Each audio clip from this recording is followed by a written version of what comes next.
Hello everyone, welcome back to Chapter 22, Part 1. And in Chapter 22, we're going to continue our discussions on electric charge, and specifically how that charge will produce electric force between two charges in a system. In the previous video, we also saw how multiple forces that act on a single charge can be added together using a basic summation of forces approach, the same technique that we used back in Physics 1. But now we want to dig a little bit deeper into this expression and figure out exactly why we have a force interacting between our two charged particles. In Physics 1, we learned that a force applied to a mass would cause that mass to accelerate. Well, we now have charge as the main contributor to the force relationship between our particles, and we're not going to focus a whole lot on the mass of the particles. Every now and then we may still see mass show up in some of our discussions, but primarily we're going to stay focused on the charge. Well, if I have two particles that are interacting with each other in terms of this force relationship, so for instance, if charge 1 was a positive amount of charge and charge 2 was a negative amount of charge, these two charged particles would then be attracted to each other by equal and opposite forces. And this follows in line with Newton's third law.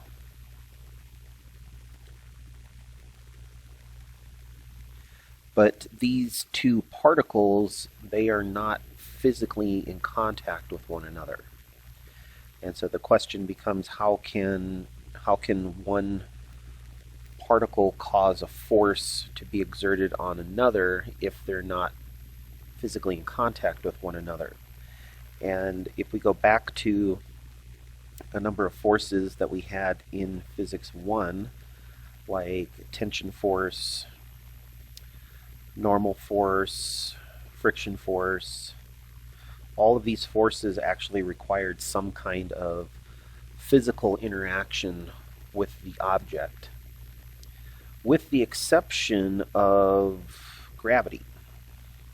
Gravity, we did not actually have to have a physical connection between the two masses in order to see the gravity force.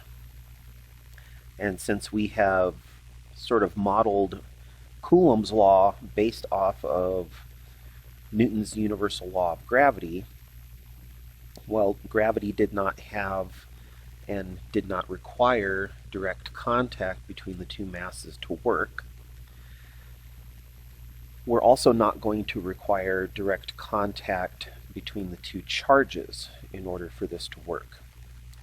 But still, there has to be some connection between the two particles that allows for these forces to operate, just like there was some kind of connection between the two masses that allowed gravity to operate. And that connection is what we're going to call a field. And this is something that we've probably heard of at some point or another in terms of gravity. If we have a satellite that is orbiting around the Earth, we say that that satellite is operating within the Earth's gravitational field.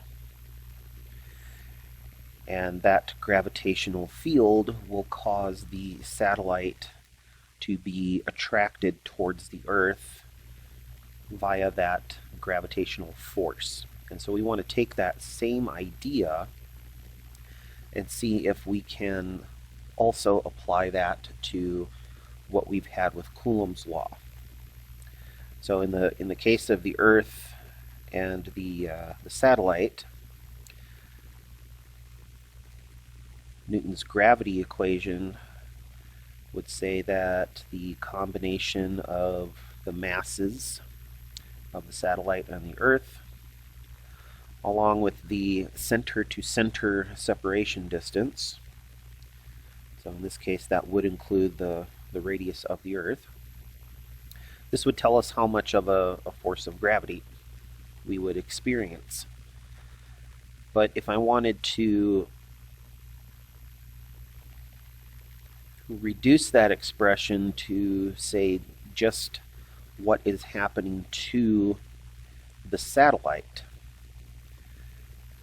we can take Newton's second law that says any force has to equal mass times acceleration, and we can say that as gravity acts on that satellite, the satellite has to accelerate at some rate. Well, I already have the mass of the satellite inside of my force equation, and so that means that everything else has to be what is generating the acceleration of our mass. In other words, the rate of acceleration that our satellite would experience would be based off of all of the other material that is inside that force expression. So let's see if we can duplicate that process here with Coulomb's law. Coulomb's law says that we have our proportionality constant K, we have the magnitude of each charge, and then we have the separation distance of the two charges. And so I would like to know if this force is acting on charge 1, what is all of the other corresponding material from that equation? And just like the gravity equation, we're going to pick out all the other stuff that is not charge 1, and that is the K value, the value of the other charge in the system, and the separation between the two. Now, I don't want to make the mistake of calling this the acceleration of the particle because, first of all, the units are going to be wrong. But second of all, over here, we were using force equals mass times acceleration. Now we're using force equals charge times something else. Well, this something else, which just happens to be all the other stuff from Coulomb's law, this is what we are going to title as the electric field. And this electric field is being produced by the second charge.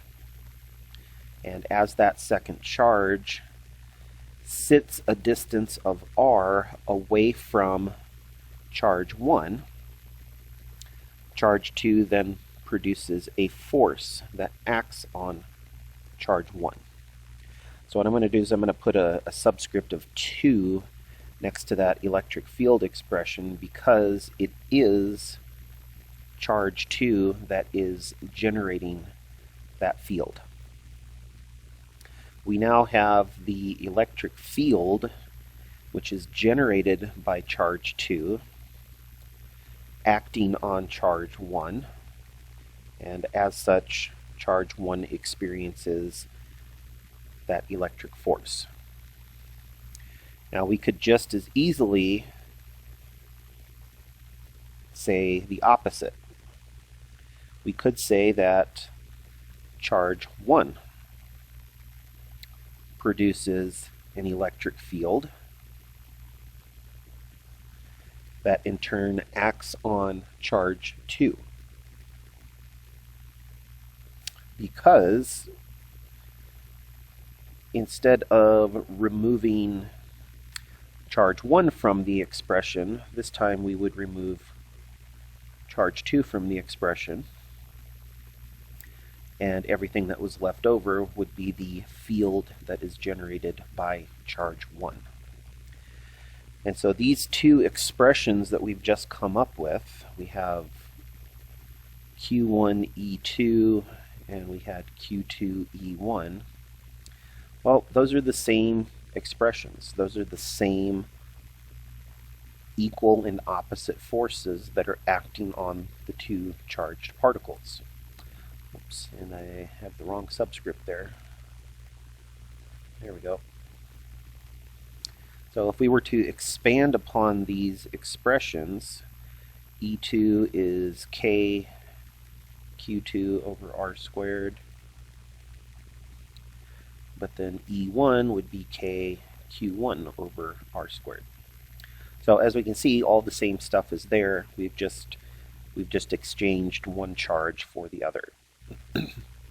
But this is going to be a very important step in the physics that we're doing, because now we can see that by having our two charged particles in close proximity to each other, charge 1 is now producing a field which will physically interact with charge 2. And that charge 1, produces a field that is equal to the KQ over R squared combination of terms. But, well, this means that if I want to produce an electric field, all I need is the one charge. I no longer have charge 2 present in this expression, and so technically I can throw away charge 2 if I want, and I can just measure the value of the electric field at this location, which happens to be a distance of r from charge 1. There's nothing currently there at that location, but if I were to bring back charge 2 would now be under the influence of field 1, and the combination of those two would then result in a force acting on charge 2. But now we have to consider if all it takes is one charge to produce an electric field, and now I'm just going to use a generic charge of Q, and we'll say that this charge is positive. This expression says that the electric field has a given magnitude of KQ over R squared, but where is R? How far away from this charge is R? Well, we could measure that distance this way. So we could come up this direction a distance of R, and then we would have an electric field magnitude equal to this value. But there's really nothing that says I can't go the other direction. I could just as easily go that direction a distance of R. And so I would have to have the same magnitude of electric field at both of those locations. And I don't even have to stop there. I could go a distance of R above the charge, below the charge. I could even come out of the page or go back into the page a distance of R. And so, long story short, what we're doing here is we're producing a region of electric field that exists around this charge in the shape of a sphere. So I now have a sphere of radius r, and every point on the surface of that sphere has the same electric field magnitude. If I want to change the electric field magnitude, then all I have to do is change the radius of the sphere that I draw around that charge. So in this case, with a smaller radius, I would end up with a larger electric field magnitude.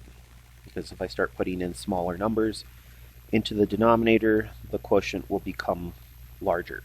And then if I went out even further, I guess we can call this R2 or R1. And my sphere is not looking very spherical, but we'll just pretend for the sake of our discussion.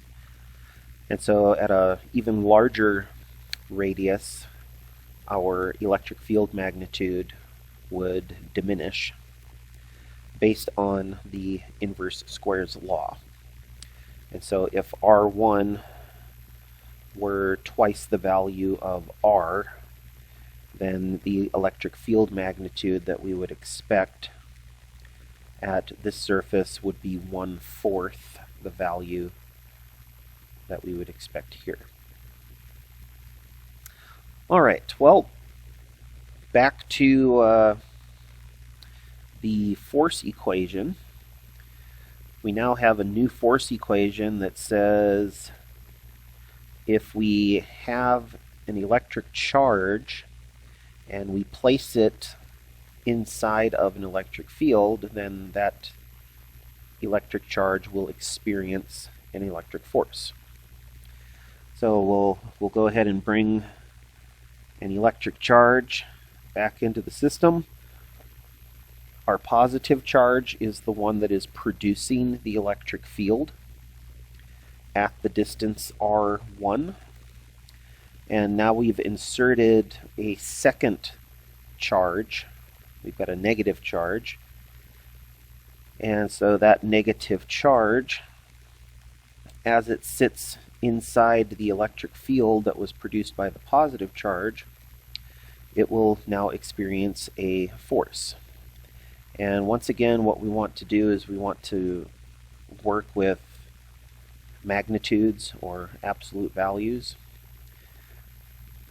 And the reason for that is just looking at the picture, I should already know what direction the force acting on the negative charge should be pointing. And it should be pointing this way. It should be pointing, or excuse me, that is completely wrong. Let's go ahead and make this a positive charge, just so we're not tempted to confuse ourselves anymore, or at least so I don't confuse myself anymore. Alright, here we go.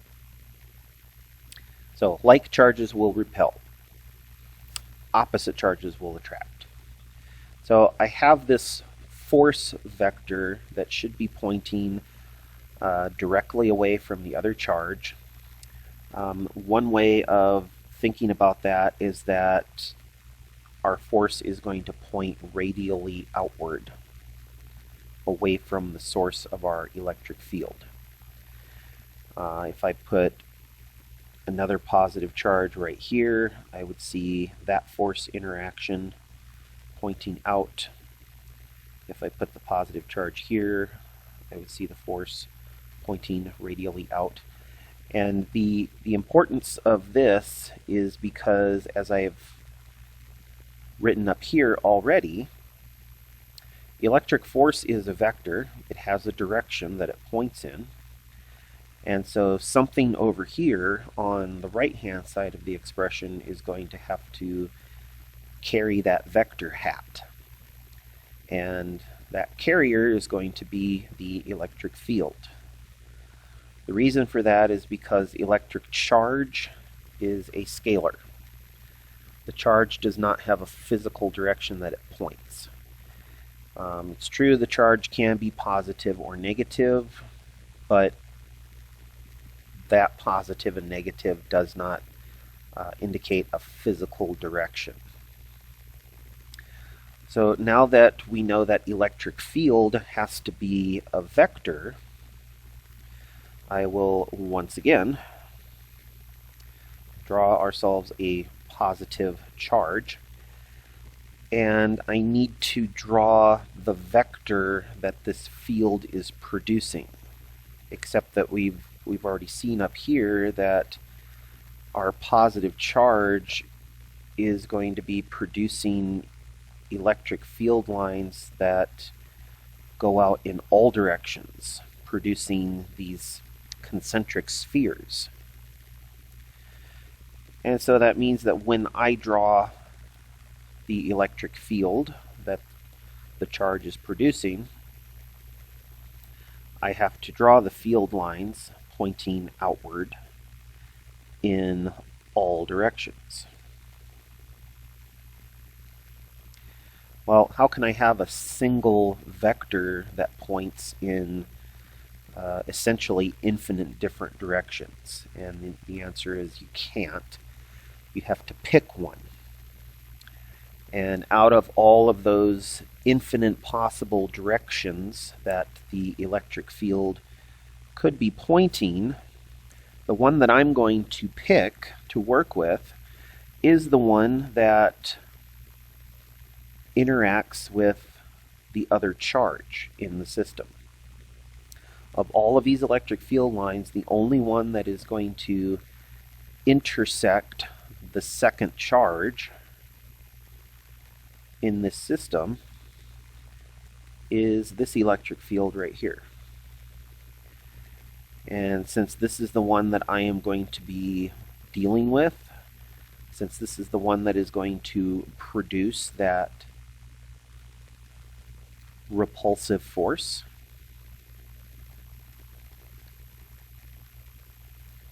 I now have a valid expression that says that charge 2 will experience a force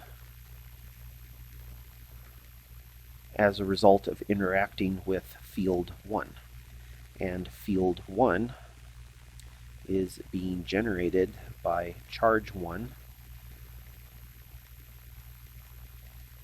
given a distance of r between the charges.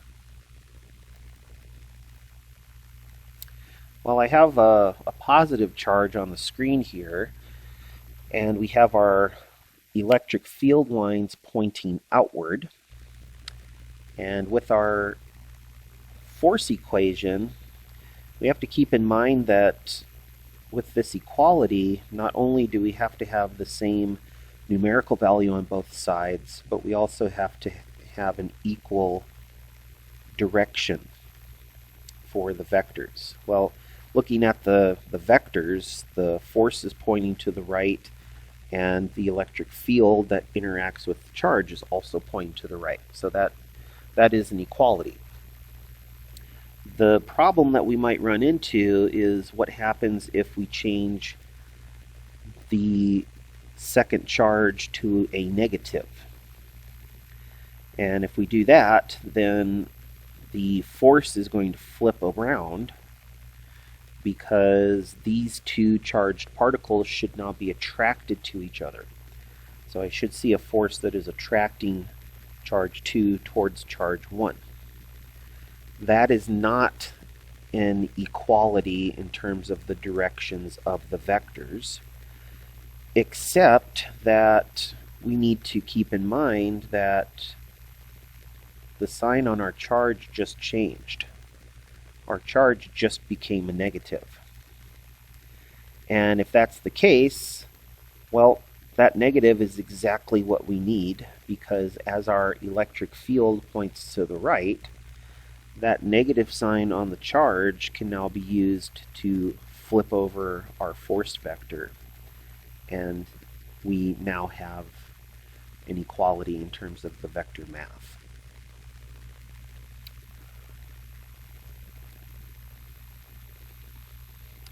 So I can draw the field lines for a positive charge, and all these field lines, as we've drawn them here, they're pointing out.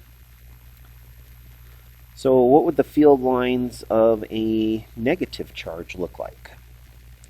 If all of these field lines are pointing radially outward,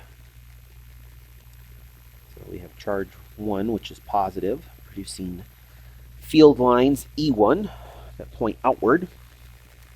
Well, a negative charge has a negative sign, and a negative sign applied to any vector is going to cause the vector to flip over. And so for any negative charge, we would see the electric field lines pointing in towards the charge. So we can call this E2.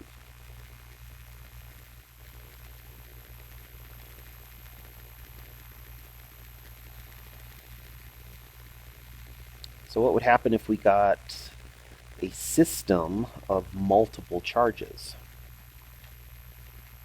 What if I had a positive and a negative charge in close proximity to each other? Well, in that case, we have our positive charge that has its electric field lines pointing out. We have our negative charge with the field lines pointing in, but if you notice, I'm kind of ignoring the stuff that's happening in between, and that's because in between I'm going to have to figure out how do I get field lines to both move out and away from the positive charge, but at the same time move in and towards the negative charge. Well, right in between the two, it's pretty easy because I have a field line that moves directly away from the electric field, E1, and then I have a field line that points directly towards charge 2. And so I would get a nice steady field line that goes right between the two. But then these field lines up here somehow have to get over there, and the way that's going to happen is that the field lines are actually going to curve in space. And this is something that we can actually see. We can map these in some physics experiments. So anyone that has to take physics lab, either this or a magnetic field line experiment would be reasonable to expect as a lab assignment. And so we're going to see our electric field lines curving in between the two. The analogy that I like to use for this is anytime we have a positive charge on our page, treat that like a faucet in a sink. So imagine that positive charge, you have a faucet that you turn on and it drops water directly into the sink. So think of yourself as the faucet. You're going to pour water onto the page. Where does the water go? Well, it's going to splash outward in all directions. And so if the positive charge is the faucet, then we can think of the negative charge as the drain. And so what's going to happen if you have a sink full of water and all of a sudden you open the drain? Well, the drain is going to suck all the water down. And so we get a pretty good and effective analogy between the two. Now we can imagine that we have a sink where we're pouring water into the sink at the same time that we have the drain open. So the water from the faucet, it's still going to hit the basin of the sink and it's going to spread out, but that water is then going to begin following the flow towards the drain. Now, as for the stuff that's happening over on these sides, we'll just assume that it's a very large sink, and that the sink already has some water in it. But it's also worth mentioning that even though it looks like the positive charge is producing the field lines, and it kind of looks like the negative charge is drawing the field lines in, or maybe it's like terminating the field lines, each of these charges is generating the respective field lines that we see on these pictures. Okay, we don't need another positive charge out here somewhere to be feeding that negative charge field lines. Those field lines are generated by that negative charge, just as these field lines are generated by that positive charge. Okay, so we have a positive and a negative charge. So what would two positives close to one another look like? And again, we can use the faucet drain analogy, but in this case, we have a very large sink that just has two faucets. So you can imagine turning on two faucets close to one another in the sink. Those faucets will have water that starts spreading out in the basin of the sink. But when the water from the two faucets meets in the middle, that water has to go somewhere. And so what we're going to see in that case is some of the water will slosh up this way. And remember, we're looking down inside the sink, so we're looking down on a level surface. But we're going to see some of the water get diverted, up. We're going to see some of the water get diverted down. And so the curvature of those field lines are going to be as such that these two charges, which are like charges, don't like each other. And so the field lines are going to be repelling in a sense. But they have to go somewhere. And so we're going to see them curving away. Well, let's take that two positive charge picture and see how that would differ from two negative charges. So now we're going from two faucets to two drains. For this analogy to work, we'd have to assume that there was already some water in the sink, but if we had a sink with two drains in it, and we open up those drains, well, those drains would start drawing in some of the water from the surrounding sink. But then when we look at the area between the two drains, any water that flows into this region is going to have to make a decision. Does it go to the drain on the left, or does it go to the drain on the right? And the answer is yes. It's going to be both. We're going to see some of the water divert to the drain on the left, some of it will divert to the drain on the right, and we'll see some additional flow effects. But the two pictures that we've just drawn here, as far as the curvature of those field lines go, they're pretty much identical pictures. The only difference is the direction that the arrows are pointing.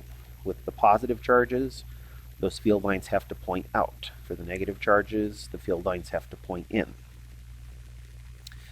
And so now that we know how these field lines are going to behave in these systems, we could try doing an exercise like this, where we have multiple charged particles,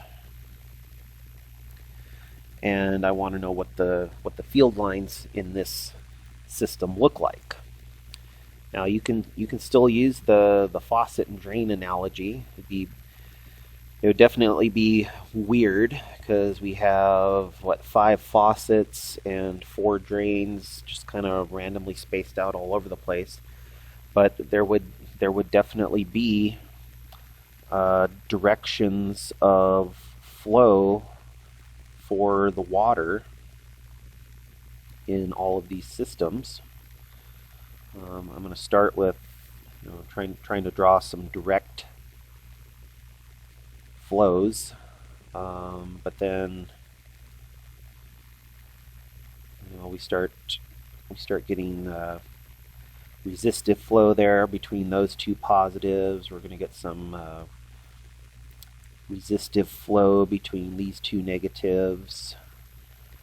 Let's see, right here, this positive is going to have to share between those 2 negatives, and likewise, but between these 2 positives, we see that the field lines are actually repelling.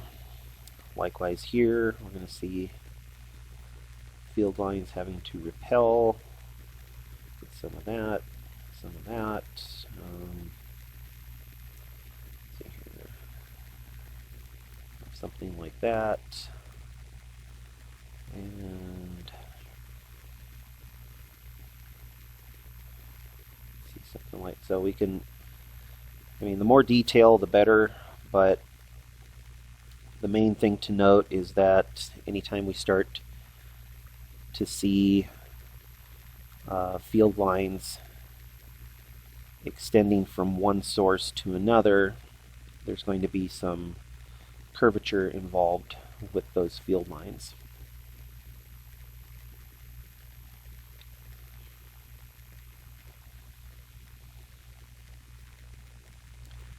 Alright, so I think that's probably good enough. I'll maybe put another one in here, another one in there.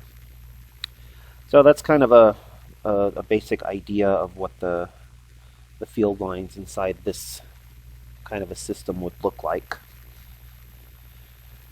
The bigger question now might be, well, if I were to choose a point in this system, maybe this point right here, and I wanted to know what is the electric field magnitude at that location in space.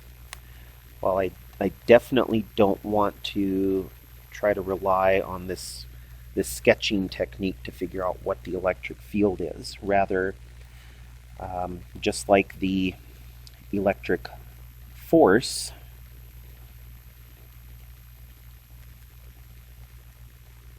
we were able to find out what the net electric force was that was acting on any given charge simply by going through and doing a sum of force calculation for all of the charges in the system. And so we would find the net force in the x direction and the net force in the y direction, which would mean adding up all the x components of all of our forces, or all of the y components, and then we could put all those back together to figure out what the net force acting on a charge was. But now, what would happen if we just factored out the charge? Well, in that case, we would be left with field. And if you'll remember, we had a example problem in one of the previous videos where we had 4 point charges, and we wanted to know the net force that was acting on the charge at the origin. And so we had, I think it was charges 1, 2, 3, 4. You can always go back and review the video, but we had force 2 on charge 1, force 3 on charge 1, and force 4 on charge 1. We added all those up using this method, along with mapping out the the geometry of the placement of those charges. And we got the net force.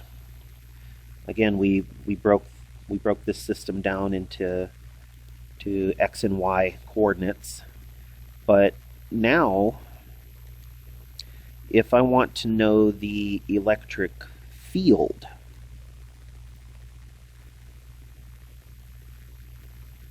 generated by charges 2, 3, and 4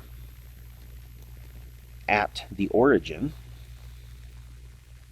So now I just want to know the net field generated at the origin by those 3 charges.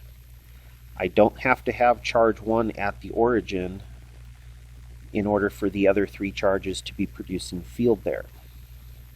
So all I would need to do to find that net electric field is apply this idea to our net force expression. Every one of these forces is talking about the effects of charges acting on charge 1. So what would happen if I just removed charge 1 from the whole system?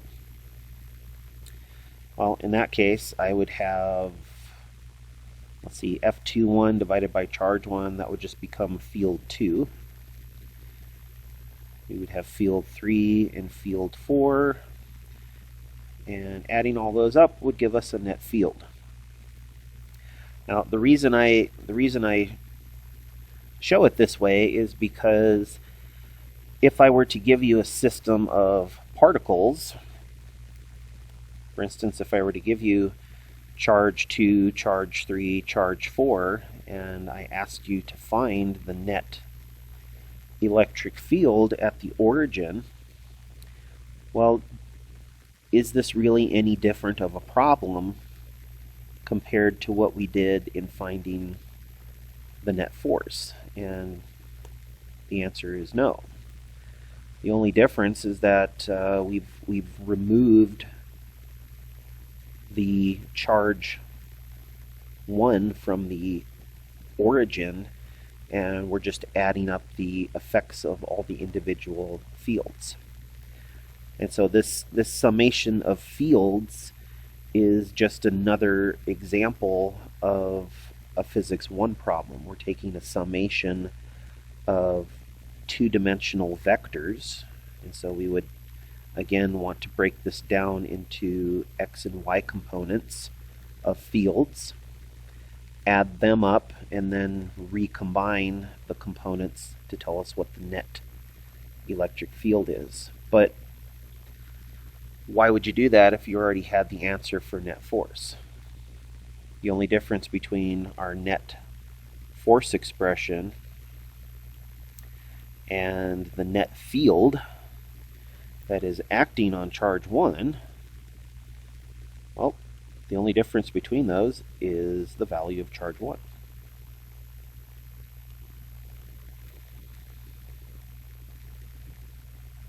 So you will have another example problem like this in your homework set, where you have a number of charges that are spread out in our Cartesian coordinate plane, and you need to add up all the components of the electric fields to get a net field. But once you have the net field, so let's say we have a system of particles that are charged, and you want to find the net field that these charges are producing at the origin. Well, once you find that net field,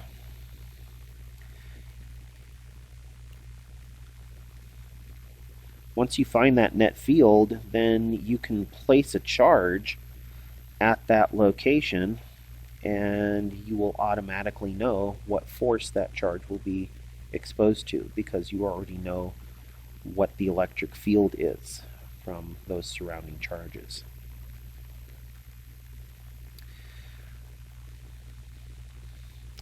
Well, if we know what the net field is that any charge is going to be exposed to, then that tells us how the charge is going to be affected by that force. From there, we can say that the mass of the charged particle will begin to accelerate. As it accelerates, it changes its velocity. As this particle is moving, it is displacing, and so there's a lot of Physics 1 stuff that we can do simply by knowing what the electric field is in the system. Because then we can drop in a charge and we have all this Physics 1 stuff that we can do. Well, easier said than done, because right now the only thing that we really know how to do is solve for the electric field that is being produced by one charge. So this equation right here is what we took away from Coulomb's law. This tells us what the magnitude of electric field is going to be generated by a single charge. We can take the summation of fields that are generated by individual charges to find the net field produced by a larger collection of charges. But eventually we're going to get to the point where we have a system that is filled with multiple charges. And when I say multiple, I mean thousands, millions, maybe even billions of charges. And we simply do not have the time to sit around adding up the influence of every individual charge in the system. We may not even have enough time to wait around for a computer to add up all this stuff. Instead, we need a faster, more efficient way of doing a summation. And that faster, more efficient way is to use the calculus and set up some integrals.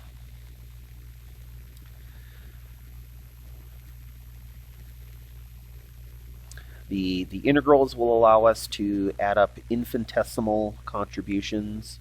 All we need is to set up some limits, but that means we need to decide on what kind of charge distribution we're going to be dealing with. So what we're going to do next is we're going to derive the expression for an electric field that is produced by a line of charge. So we want to try to start off with a fairly simple distribution of charge, something that we can look at the geometry of the system and say, all right, I know how to represent that using some geometry and some trig. And so what we have here is a conducting rod. And because this is made of a conducting material, any excess charge that we put on this will uniformly distribute itself. And so for every infinitesimal sample of this rod, we will have the same amount of charge per unit length all the way down that rod. And we're going to call this our uniform charge distribution.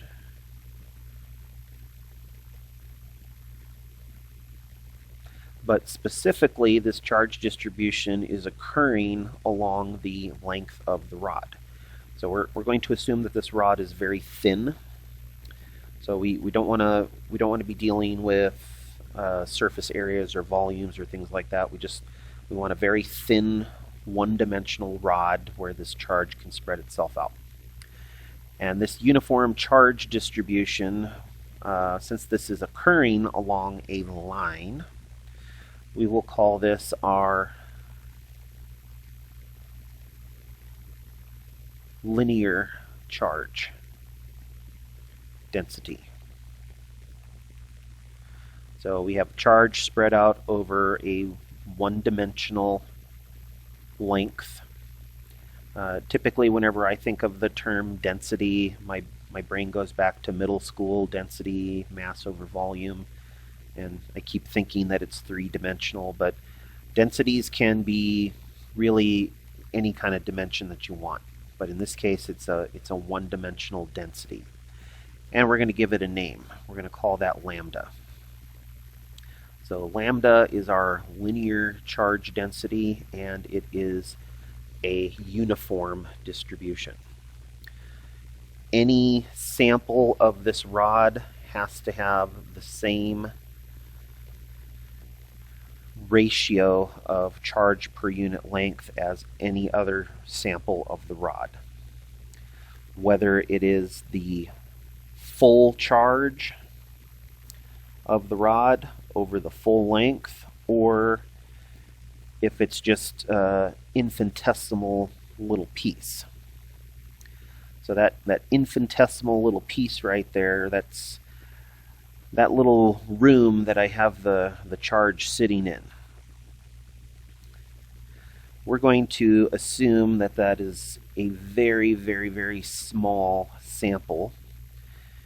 In fact, we'll go ahead and say that this is an infinitesimal amount of charge spread out over an infinitesimal length of the rod.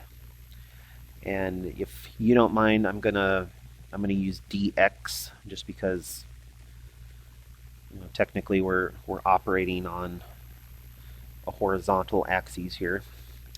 But that ratio of infinitesimal charge to infinitesimal length has to be the same as the total ratio. That's what our uniform charge distribution tells us. Okay, well, now that we have our line of charge, the next thing that we want to do is we want to ask ourselves, where do we want to measure the electric field that is being generated by this line of charge? Well, how about if we measure right here? I'll just pick a point that is a given distance above the rod, and our book calls this distance Z. And that's where we want to measure the electric field. The next question that we need to consider: just how long is this rod? Because right now all I have is a length of L, and we have a charge of Q, and I don't know what either of those values are right now. And so our author has this idea. Our author says, well, just let the line of charge be infinitely long. And you're probably thinking to yourself, well, how could that possibly be of any benefit? If I have an infinitely long line, then technically I would also have an infinite amount of charge, and infinity over infinity is undefined. I can't really have that. But by having this rod be infinitely long, what does that say about the point where we're trying to measure the electric field? So in this direction we have infinity, in this direction we have infinity. So technically the point where we're trying to measure everything is the halfway point on the rod. And that's definitely a hand-wavy argument, to say the least. But if you have an infinitely long line and you choose a point above that line, then technically we can argue that we are at the halfway point. And what that means is that now I can focus all of my attention on one side of the system, I can set up the integral to see what happens on one side of that line, and then to take care of the other half, all I have to do is multiply my work by 2, and I'm done. But in the real world, we don't have infinitely long lines. We would definitely have to scrutinize our math when we're done to see if we can change the necessary setup so that we do in fact reflect a finite line of charge. But we're gonna hold off on doing that until we've figured out what this infinite line is going to produce. Our starting point for setting up this integration is we're going to look back at the field expression that we have for a single charged particle, which was kq over r. And I'm going to pick a test subject right here. I'm going to take this infinitesimal little charge, which is sitting on an infinitesimal displacement of dx. And so remember, we were calling that ratio lambda. And I want to know what kind of electric field that charge is going to produce up here, a distance of z away from our line. So there's going to be a field line coming from our charge, and that field line will intersect a point in space. I'm just going to give that point a name. I'll call it point P. And because we have an infinitesimal amount of charge in our little test cell there, that means that that infinitesimal amount of charge will only produce an infinitesimal amount of the total electric field. Now K is our proportionality constant, so we know what that is. dq is an infinitesimal amount of charge. R squared, R is the measure from where our charge is sitting versus where we're trying to measure. And so this diagonal line right here, this is our R value.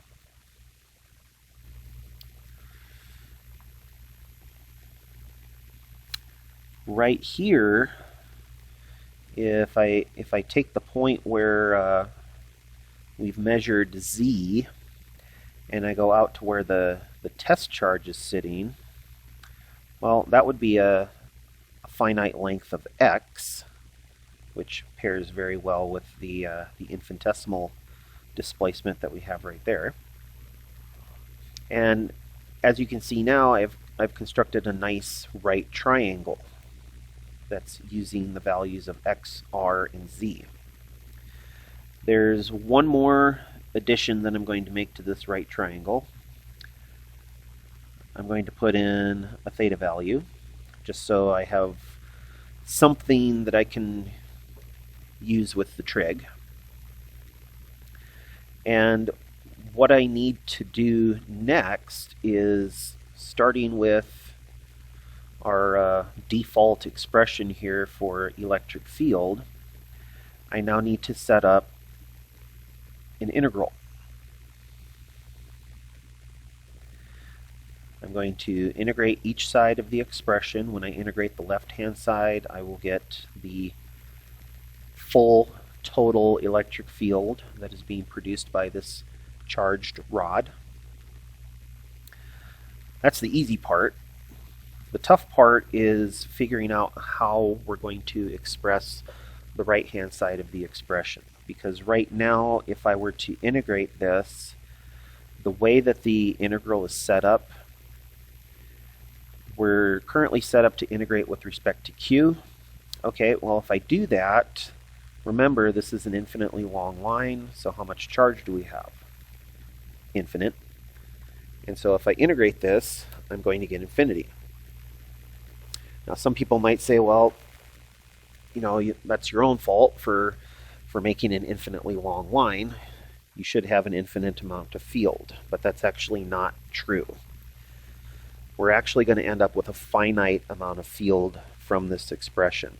The problem that we have right now is that this value of Q, sorry, I had my eraser on. This value of Q right here does not describe in any way the geometry of how the charge has been distributed. All this says is that we have charge. It doesn't tell us how the charge has been spread out in the system. But what does tell us that is this right here, our linear charge distribution. This tells us that for every length dx, we have an infinitesimal amount of charge dq, and that ratio is constant. This means we can rewrite dq in terms of our uniform charge distribution and the changing length of the rod. And it is that length that gives us the information about how the charge has been distributed. So that's our first update that we need to make. We're going to replace dq with lambda dx. And, well, now it looks like we have to integrate with respect to x. But x is measuring the length of this rod, and the length of the rod is infinite. So it looks like integrating with respect to x is not going to work either. So let's take a moment and look at the picture that we have here, and let's just ask ourselves, out of all the different labels and values that we have inside this picture, we've got dq, so obviously the charge is a variable because we're going to be adding that up. X is a variable as we move up and down the length of the rod.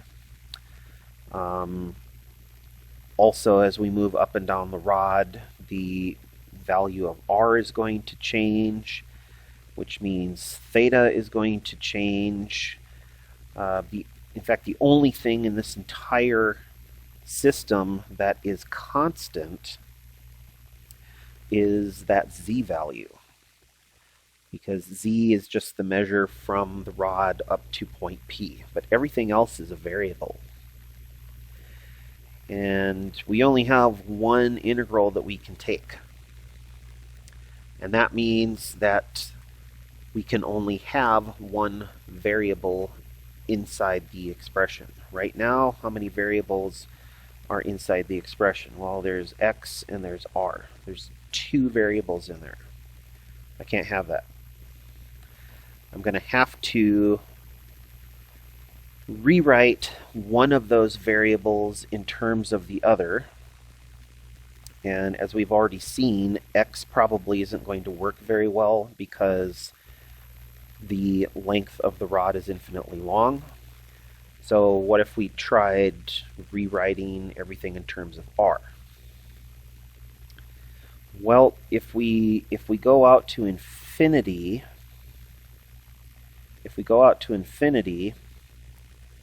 x goes to infinity.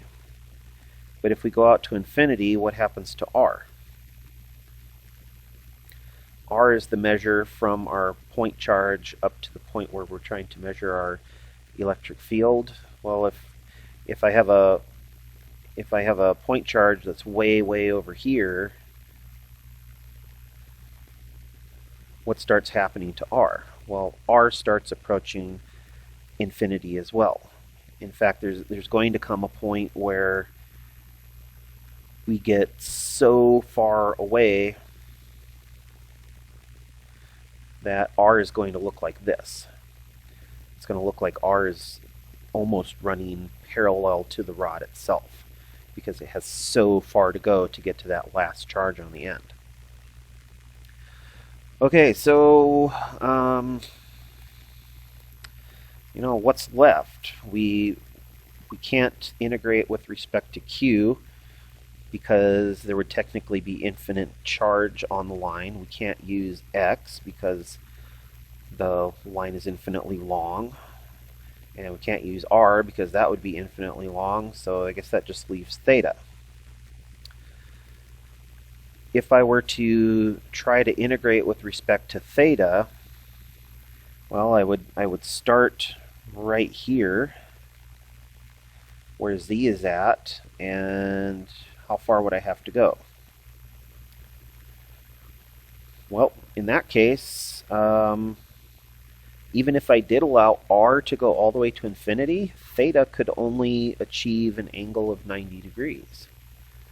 And so here, I have finite limits that I can use with my theta values. So if I could figure out a way to replace the dx and the r with a theta value, then maybe I could produce a finite integration, something that's not going to blow up in our face. Alright, so I'm going to make a little more room here so that we can keep the diagram. And our next step, so we said if we integrate the left-hand side, we get E, but we still have all of this to contend with. And we said we're going to go ahead and try for theta. And our values, our limits for theta are going to be 0 to 90 degrees. Keeping in mind that everything that we're doing is just for this half of the integration.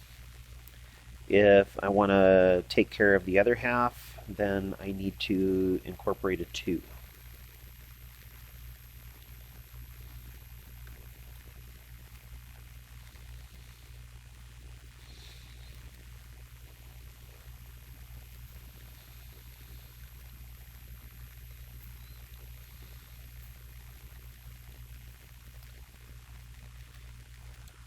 So our job at this moment is to figure out what are these two terms going to look like with respect to theta. So let's go back to our original picture here. R squared. Well, R squared should be pretty easy. R is the hypotenuse of the right triangle that we've made, and so r squared will equal x squared plus z squared. But x is a variable that we don't want inside of our integration, and so maybe that wasn't the best approach for the substitution of r squared. So is there something else that we can substitute r for? We want to get r in terms of theta and preferably no other variables. Well, the only thing that's not a variable is z. But all of that together would fit into a cosine relationship. The cosine of theta would equal the adjacent leg over the hypotenuse. That would mean that r is equal to z over cosine theta. And so r squared would be z squared over cosine squared. So that would work. And now we need dx. Well, in order to find dx, I would need to know what is x. So just like before, I want to take x and get it in terms of theta and z. And for that, let's see, that would be a tangent relationship. We would have the tangent of theta equals opposite over adjacent. And so x would then have to equal z tangent.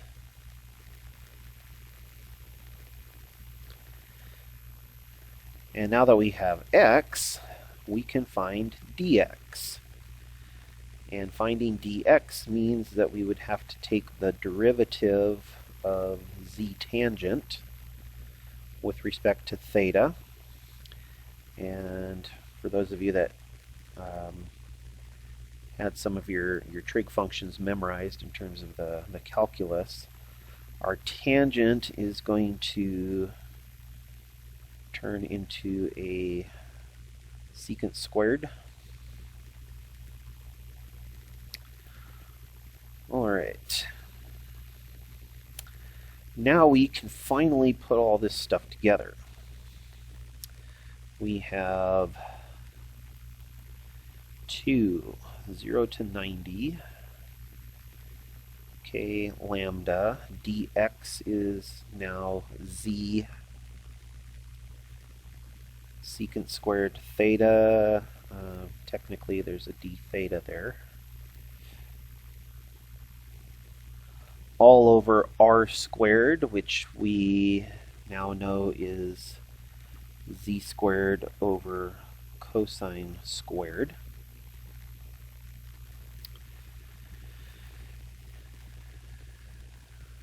Some more on our trig functions. 1 over cosine can be represented as secant, and so 1 over cosine squared could be represented as secant squared. So our z squared over cosine would turn into z squared secant squared, and that's really nice. We get rid of those pesky secant squareds.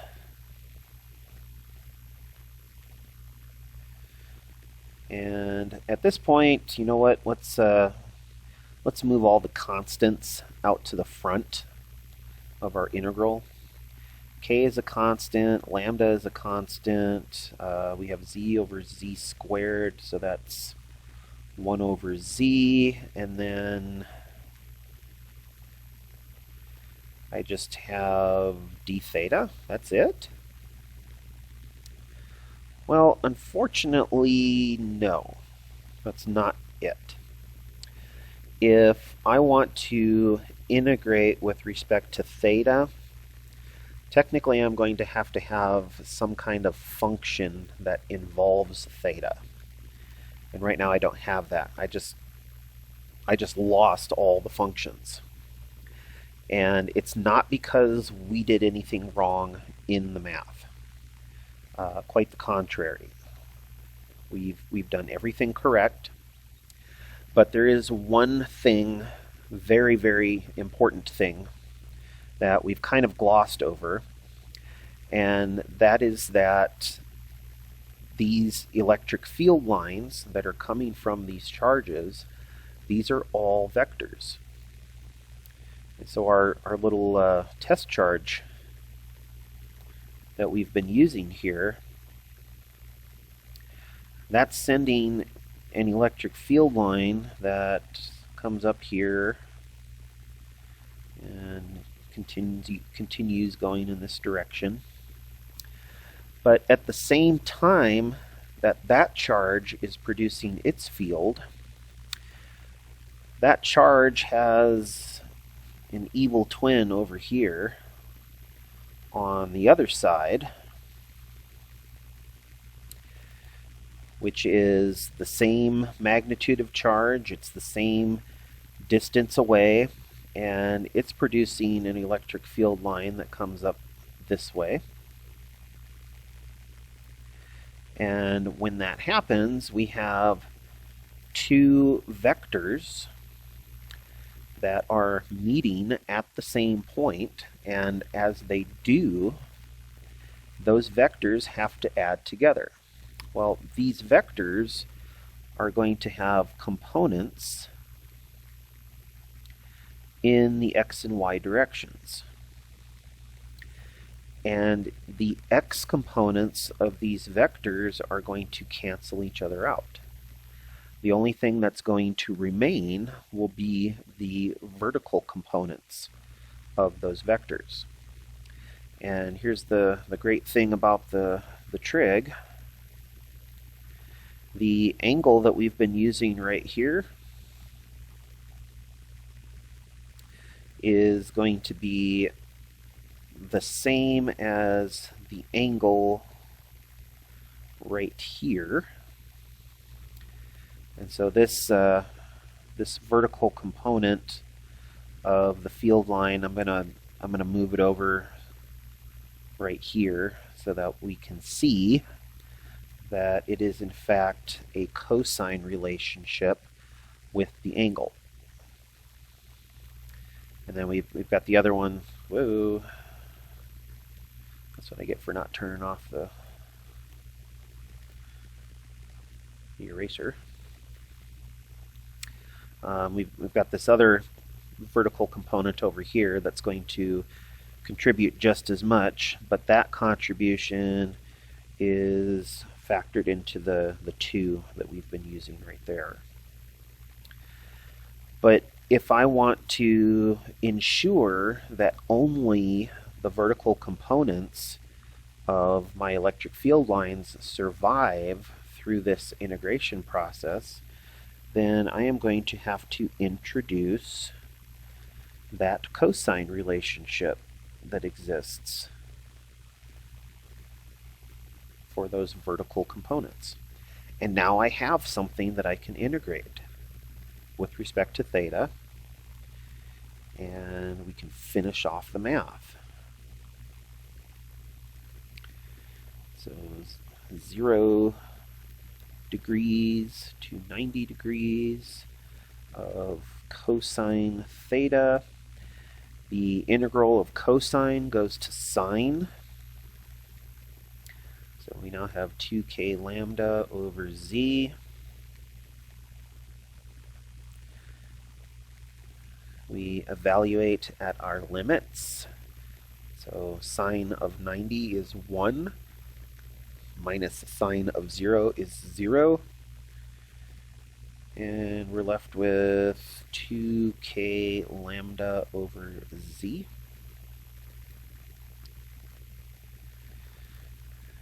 And we're probably thinking to ourselves now, is like, well, that's it? That's all we're getting as a result? And the answer is yeah, it is.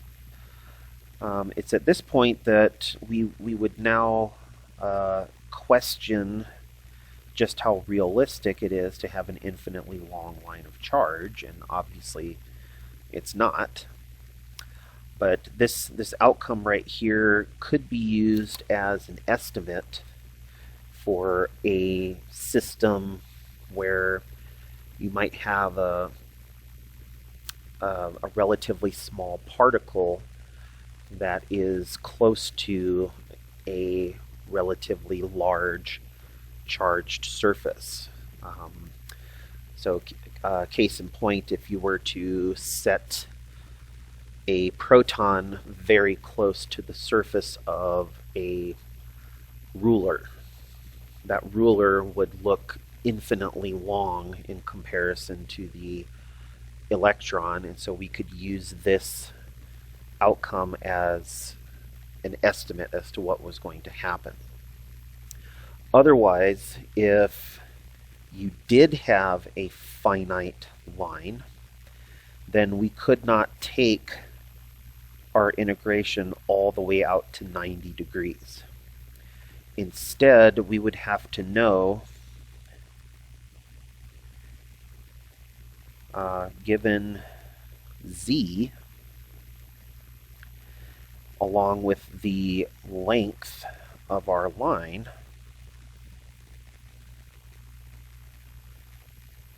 what is theta? And theta can be found, again, using our inverse tangent. As long as we're at the midpoint of this finite line, then tangent could be evaluated as, let's see here, it'd be L over 2z. And so theta would be inverse tangent L over 2z. And so that would be the final theta value that you would have to use in your evaluation. And so this final evaluation would not come out to be exactly that. You would still have some kind of a sign notation in your expression. But another good thing about having a finite line is that you can then take lambda and you can replace it with what it actually is. Once the integration is done, you have effectively added up all the charge that has been spread out over the entire line. And so we are justified in replacing lambda with the full charge of the line divided by the full length of the line.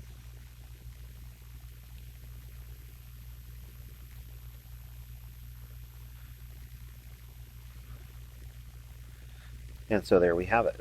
This is how we're going to evaluate the electric field of a uniformly charged line. Now, I know what you're thinking. You're thinking, oh my God, is this class going to be like this all the time? And the answer is no. This is by far the worst, most difficult derivation that we are going to see for this entire class. And so this is why I wanted to show it first, so that we could get it over with, get it out of the way. We started by saying it's a line of charge. You know, it's a very basic, straightforward geometry. How hard could it be? Well, now we can see just how difficult it was, but that's because we had so many of these variables that showed up in the system. What we're going to do next, we're still going to look at a number of different derivations for electric fields, but the systems are going to be put together in such a way that the integration isn't nearly as demanding as what we've seen here. So take this with a grain of salt. The most important thing that I want you to take away from this is, can you use the end result in a homework problem or a quiz or a test problem? I do not expect you to be able to reproduce the derivation. That is not the point of this class.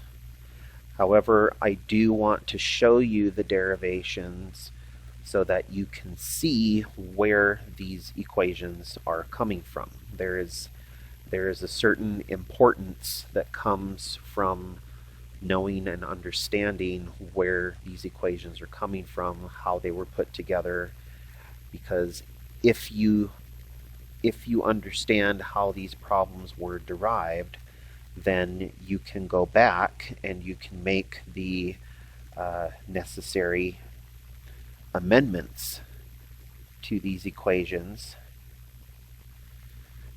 so that you can switch up the equation to go from some kind of ideal scenario, which was what we had for the infinitely long charged line, to the more realistic scenario. And that might be something that shows up once or twice during the course of the semester. I might have you take an equation for a given system, and I might have you go back and tweak it a little bit. but we will have already gone through the steps of the derivations for all of these expressions before I ask you to do that. But again, you don't have to repeat this. You don't have to reproduce the derivation. What you need to do is you need to be able to use the end result equation and perhaps even more importantly, know which equation to use in a given situation. That's one of the things that I find the most frustrating about this class is that we'll have multiple equations and people just don't seem to know how to pick the right equation for the system or for the respective problem that they're working on. But we'll talk about that some more in future videos and some future example problems. So until then, I'll see you at the next video.